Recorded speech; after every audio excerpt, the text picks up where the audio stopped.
Embera nuko yemerire ayishomero ry'emikono rya government rya St Kizito Technical School erukushangwa mugombora yarukiri omuri Ibanda erutwirwe njura y'umuyaga esisiro buraro bw'abeji hamwe na naho bakushomera kabasa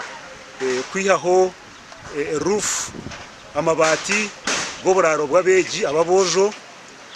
kandi na necombeko eki abeji bakombekeramu bambatendekwa workshop beja bombeki nayo yabira affected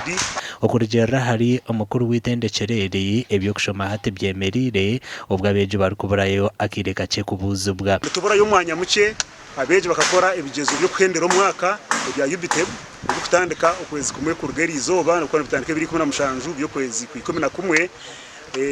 twakagire mu buteka burungi wo kuranga abana babasa kugazo mu makrasi bashoma abo kuba domitore yabo kwiyagwire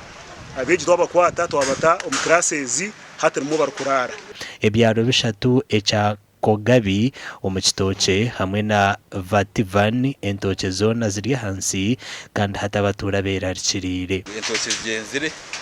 amajuga abantu gagenda technical school numureba domitore ebintu bambutse biruka byagenda ahabwo muyaga konka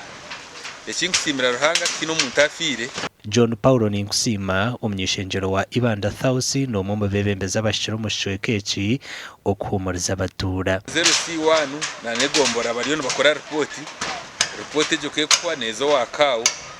kawa handike barhandikira Prime Minister's Office dirito bamba ba parliament tukora follow up tureba hana habasa kurgayo emere amakuru agagasha kwa Timothy Mushabe.